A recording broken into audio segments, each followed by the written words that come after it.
Hey-o. Hey-o.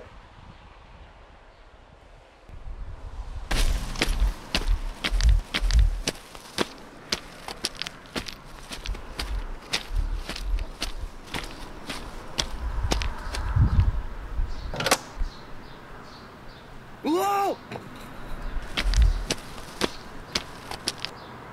I'm gonna blog about this!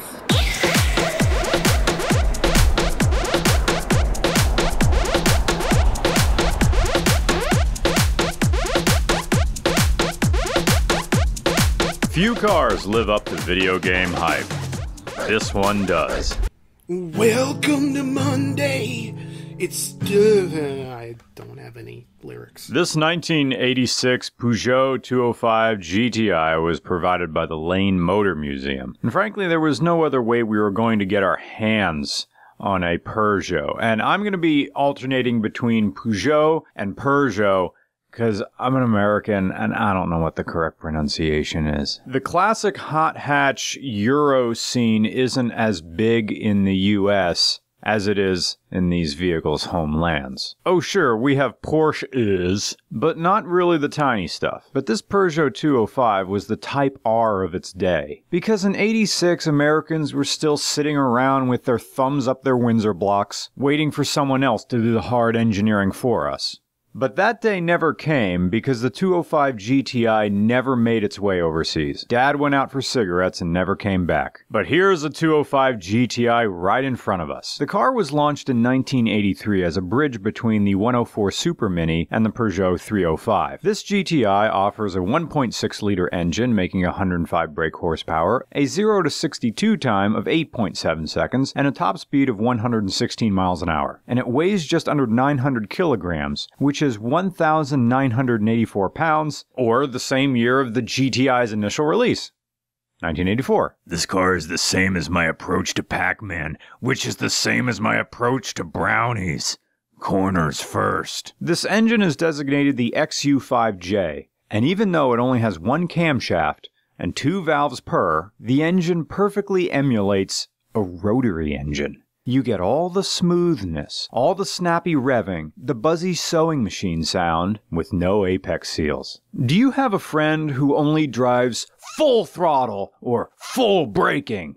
You know, zero right foot temperament? The type of adult child who averages 55 miles an hour by gassing up to 63 miles an hour and then coasting down to 49 miles an hour and then full throttle back up again to 63 again. And does that all the way from Pottstown to Plymouth Meeting. Well, if you drive a 205 GTI, you will turn into that infant because the accelerator pedal engagement gives you 3 centimeters of travel between closed and walk. It's like the 205 GTI was built for autocross 20 years before the hobby became a thing. Also, the 1.6-liter engine uses disproportionately long intake runners, but they're not variable, which makes the lack of dead spots and acceleration even more impressive. And as I was driving this car, I was holding the 205 GTI at 3,000 to 4,000 RPM just driving down the street, and the engine sounded like a modern 4-cylinder operating at only 1,000 RPM. Like a rotary, it's hard to deduce your engine speed by sound and feel. Oops, I'm at red line again. And even while driving this, I forgot to shift a few times. That wouldn't have been a problem if I could see the tachometer, but I couldn't. Because this is the driving position of a 205 GTI. Ass back, hips forward, torso forward, neck back, head up, shoulders back, and steering wheel against your chest. Gear shifter forward and away. And while you drive, you look forward over the hood and the dash is below your nose. So cruising doesn't feel comfortable in the Peugeot 205 GTI. You're forever looking for the next intersection or sharp bend to tripod one wheel off the ground. In these aerial shots up here, I am getting one wheel off the ground, but I don't know when I'm doing it. The car is that light and balanced, and I feel braver in a 205 GTI. I was kind of whipping it around this parking lot, and this is a museum car. I'm glad nothing bad happened. This car is like a Jack Russell Terrier, never running straight, just wiggling and waggling in between cars, lampposts, and imaginary obstacles. Back to this engine, the XU5J. The XU5 blocks were made with cast aluminum alloy with removable cast iron wet cylinder liners. The bore and stroke was 83mm by 73mm, and it may not look like much on the outside, but like a New York teenager forced to live in Scottsdale,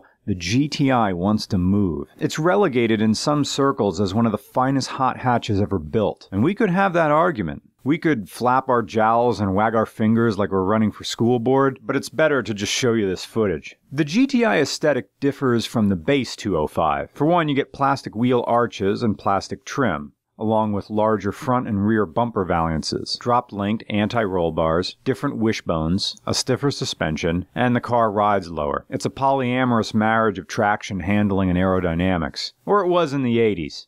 Today, weddings are more like divorce showers. If you need any more reason to know why the 205 GTI is a legend in its own time, look no further than the domino effect that led to its death. Long story short, a lot of people would steal these cars. A lot of people. They'd steal them like Honda CRXs. But unlike CRXs, when they were stolen, they weren't stolen for keeps or part outs. It was mostly just joyriders who would steal the car, rip a fat cloud through the neighborhood, and then ditch it in some anonymous clearing in the middle of British nowhere. But this had the side effect of causing insurance premiums to hit the roof for a car like this in the UK. Of course, it wasn't just the 205 GTI being hit by ballooning insurance premiums, but hot hatches of the era in general. It was like taxing happiness. And when you pair that with the stricter emissions guidelines that were being implemented in the late 80s, it wouldn't be long before the 205 GTI got put out to pasture. In fact, the 205 GTI legend was done by 1992.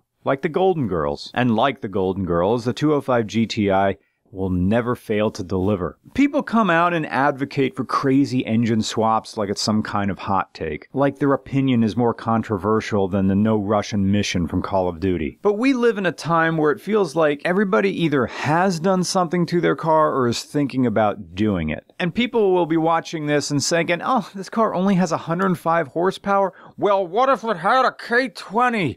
You're missing the point! It's okay to leave well enough alone. Some cars are completely fine untouched, unaltered, bone stock, ready to please. Ignore the anxiety of the future, the fails of the past, and the doubts of the present. I'm not going to pretend that every day is a gateway to paradise, but you're allowed to enjoy life for what it is. So hop in and let yourself be pleased by the Parisian authorial intention that is the 205 GTI. Yesterday was Father's Day, I hope you got him something nice. But if not, I hope he's happy with his new collection of ties. Well, technically, that's still really nice. And so is a call to say hi.